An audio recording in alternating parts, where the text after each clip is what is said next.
कोई व्यापार नहीं चलता हो, दिक्कत आ रही हो, तो हनुमान जी के दूसरे नंबर का भाई गतिमान का स्मरण करो। हनुमान जी के उल्टे पांव का सिंदूर लाकर गतिमान का नाम लेकर स्वस्तिक बना दिया जाए व्यापार वाली जगह पर, तो व्यापार अच्छा चलने लगता है महाराज। कोई व्यक्ति पैसा खा गया, नहीं दे रहा, बहुत परेशान हो गए, मांग मांग कर दे गए, नहीं दे रहा, हाथ जोड़ लिया, पांव जोड़ लिया, सब कुछ कर लिया, नहीं दे रहा, तो हनुमान जी के तीसरे नंबर का भाई रतिमान, रतिमान, गतिमान रतिमान, रतिमान का नाम लीजिए। पीपल के पत्ते पर लाल सिंदूर से जो व्यक्ति पैसा लेकर गया उसका नाम लेकर बहते हुए पानी में अपनी कामना कर रतिमान का नाम लेकर छोड़ दीजिए। 15 दिन में रतिमान ऐसी उतावली मचाता है कि उसको हाथ जोड़कर वो खुद फोन लगाकर बोलता भैया तेरा मैं पैसा लुटा दूंगा। रतिमान का स्मरण किया जाता है। रतिमान ध्यान दीजिएगा, हनुमान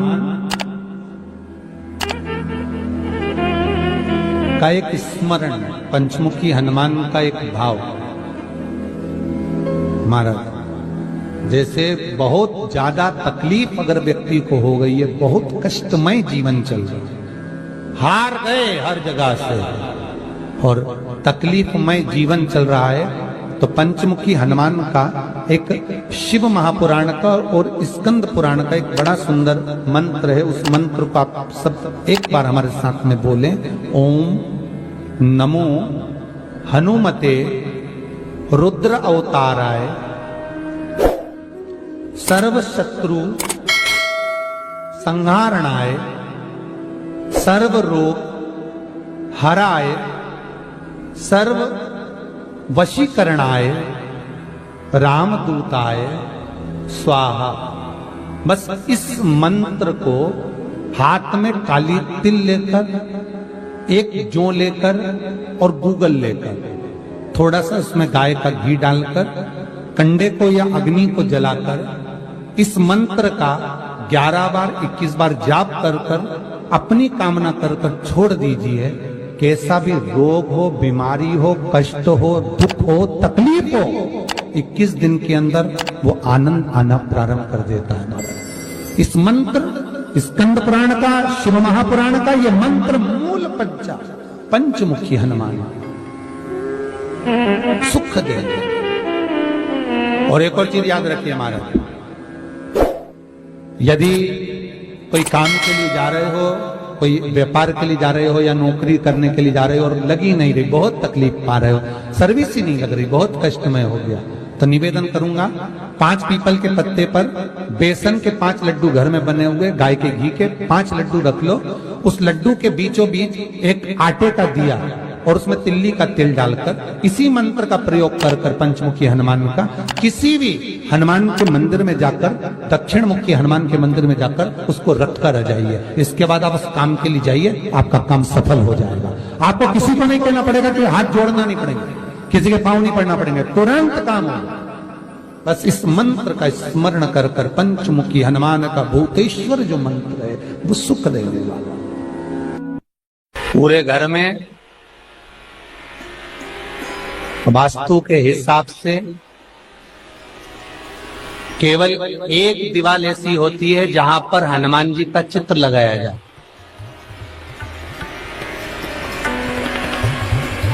चाहे तुम पर्वत उठाने वाला चित्र लगाओ हनुमान जी का, चाहे बैठे हुए लगाओ, चाहे रामायण पढ़ने वाला लगाओ, चाहे लंका दहन करने वाला लगाओ, चाहे राम नाम जपने वाला लगाओ, चाहे लक्ष्मण को संजीवनी देने वाला लगाओ, चाहे मौन मुद्रा में लगा दो, चाहे स्तुति में लगा दो, चाहे भजन में लगा दो। हनुमान जी का कोई भी चित्र लगता है तो ना पूरब में लगेगा, ना पश्चिम में लगेगा, ना दक्षिण में लगेगा। हनुमान जी का अगर चित्र लगता है तो उत्तर की दीवार में दक्षिण को देखते हुए लगता है, केवल एक ही स्थान।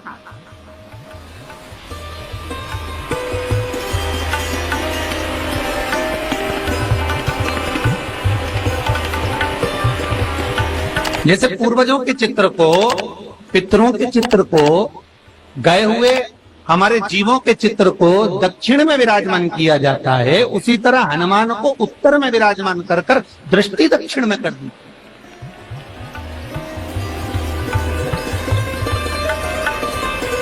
घर में हनुमान जी के जितने फोटो होते हैं उसको केवल दक्षिण दिशा में लगा, उत्तर दिशा में लगा बिठाते थे और दक्षिण की ओर उनकी दृष्टि होना चाहिए, दक्षिण की ओर उनका मुख होना चाहिए। क्यों महाराज?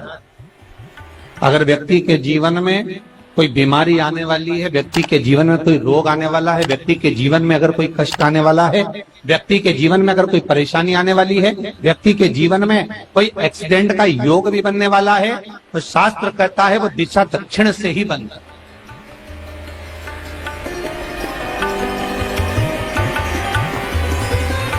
ये दक्षिण जो दिशा है ये यम की दिशा।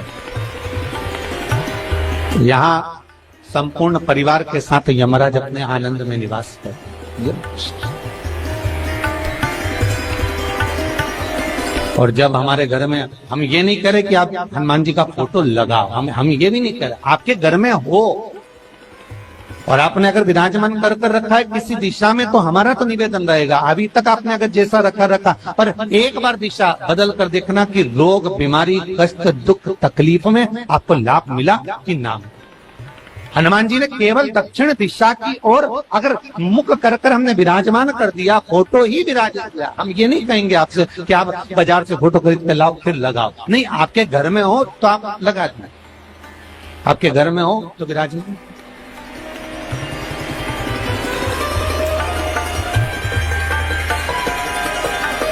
अच्छा, कितनी विपरीतता है वो भी आप जरा जानिएगा महाराज, कि शंकर भगवान के ऊपर जो जल चढ़ाया जाता है उसकी जलाधारी उत्तर में जाती है महाराज।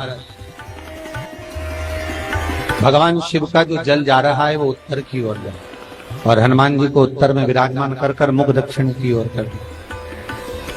क्यों? प्रबल दिशाओं में उत्तर और दक्षिण महाराज, ये जो दो दिशाएं, इनको साधने के लिए कोई देवता आगे नहीं। अगर इन दिशाओं को कोई साधने वाला है तो केवल एक देवाधिदेव महादेव ही हो सकता। काल का हरण करने वाला वो महान काल ही हो सकता।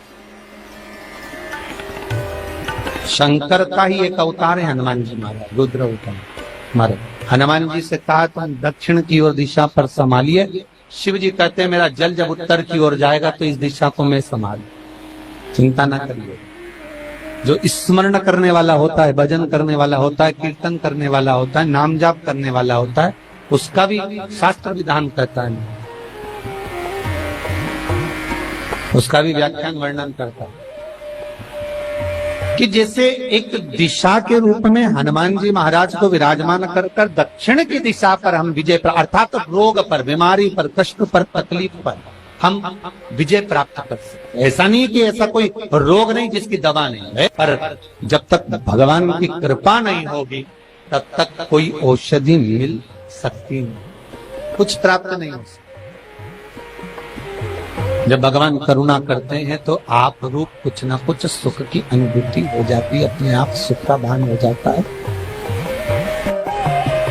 तो जैसे दक्षिण का जो स्वामी तत्व है, दक्षिण पर जो दृष्टि देने वाला श्री हनुमान जी महाराज है, इसलिए हनुमान जी को उत्तर की दीवार पर विराजमान कर उनका मुख दक्षिण की ओर रखा जाता है। वास्तु शास्त्र के हिसाब से, वास्तु नियमों के हिसाब से सारे फोटो कहीं पर भी लगा सकते हो, पर हनुमान जी का अगर फोटो तुम्हारे घर में है, हनुमान जी अगर तुम्हारे घर में विराजमान है, हनुमान जी का चित्र तुम्हारे घर में विराजमान है, तो उसका मुख दक्षिण का होगा, तो रोग, बीमारी, तकलीफ, कष्ट ये सब दूर हटते। कई लोग प्रश्न करते हैं, गुरुजी आप कहते हो कि हनुमान जी महाराज शंकर भगवान का एक अंश स्वरूप है, एक अंश। पूरी शिव महापुराण की कथा को उठाकर देखिए, स्कंद पुराण को, मत्स्य पुराण को, कूर्म पुराण को उठाकर देखिए। एक बाणासुर का चरित्र और एक श्री हनुमान जी महाराज का चरित्र बहुत सुंदर। शिव का एक अंश माता अंजना के तप साधना से शिव की प्रागट्यता और शंकर भगवान की प्रागट्यता से शंकर का स्वरूप प्रकट हुआ। इसीलिए तो कहते हैं शंकर सुमन केसरी।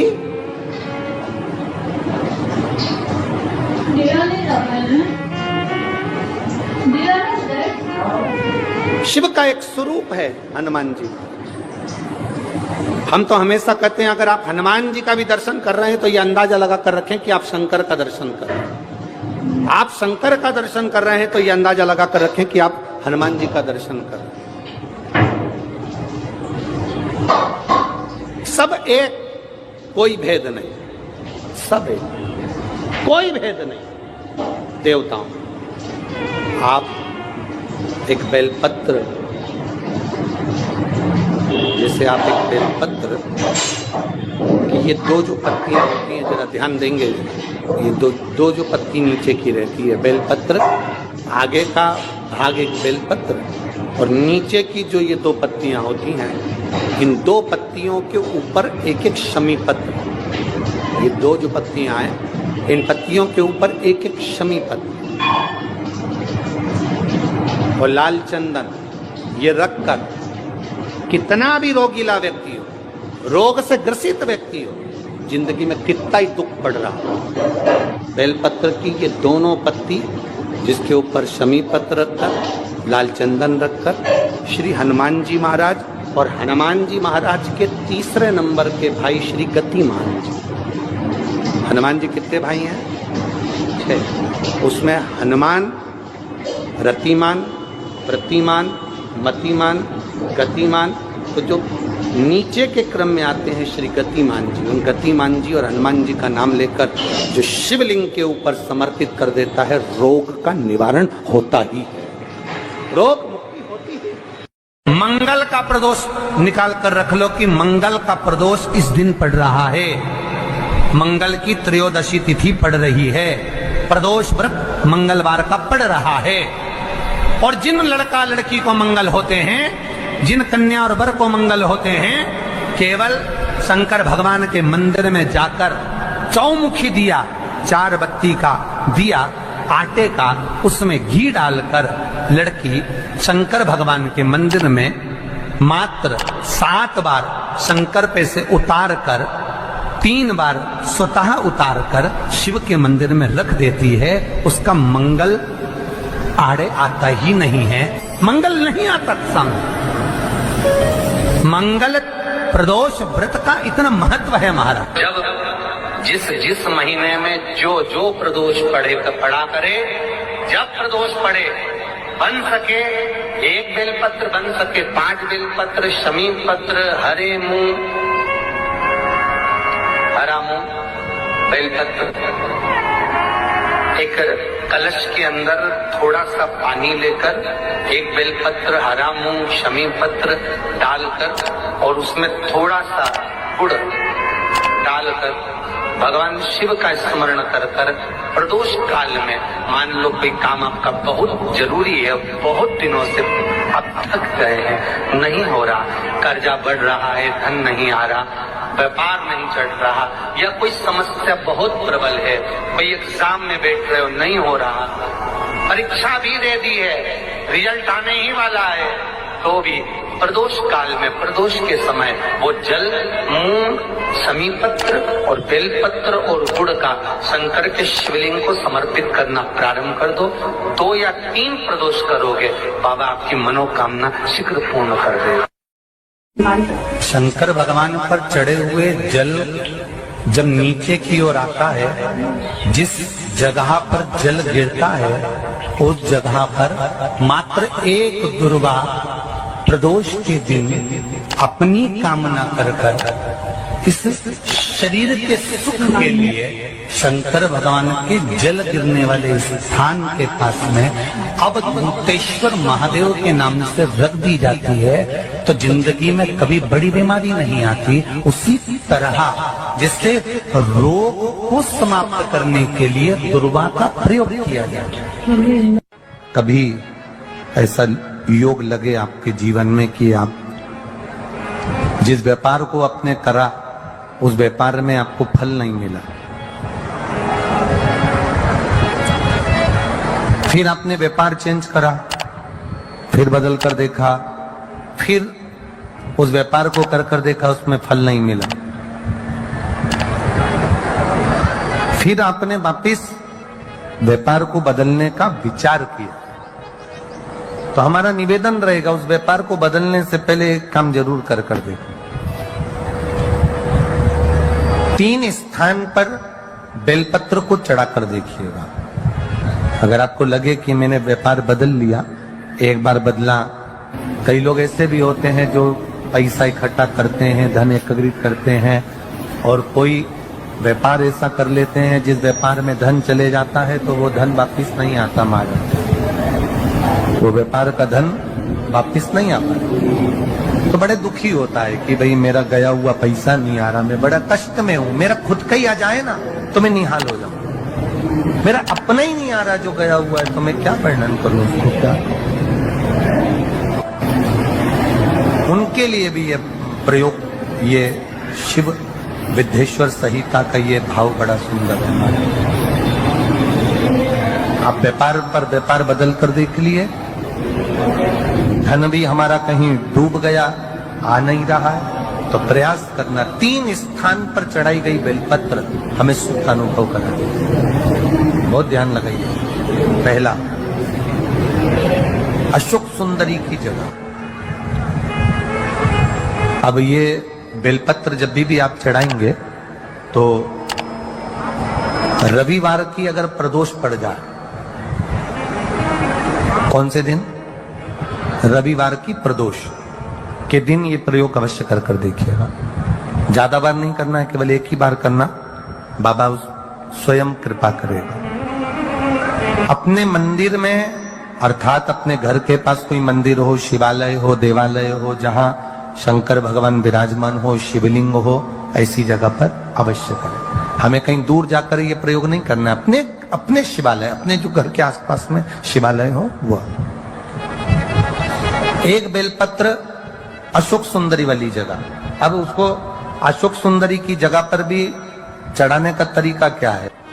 जब हम बेलपत्र चढ़ाएंगे तो उस बेलपत्र को चढ़ाते समय आपकी जो बेलपत्र की डंडी है, वो बेलपत्र, रविवार प्रदोष के दिन का ये उपाय है महाराज। ये बेलपत्र की जो डंडी है, इस डंडी का भाग शिवलिंग की ओर होना चाहिए। ये जो डंडी है, इसका भाग अशोक सुंदरी पर जब चढ़ाएंगे तो शिवलिंग की ओर इसका भाग होगा महाराज। दूसरी, बेलपत्र को जब हम समर्पित करेंगे, जया, विषहरा, शामरीवारी, दौतली, देव, मान लो जलाधारी ऊपर नहीं है शंकर जी के, तो उसका स्मरण कर कर, 5 कन्याओं का नाम लेकर, जया, विषहरा, शामलीवारी, दौतली, देव, इनका स्मरण कर कर शंकर भगवान के शिवलिंग पर बेलपत्र रखेंगे।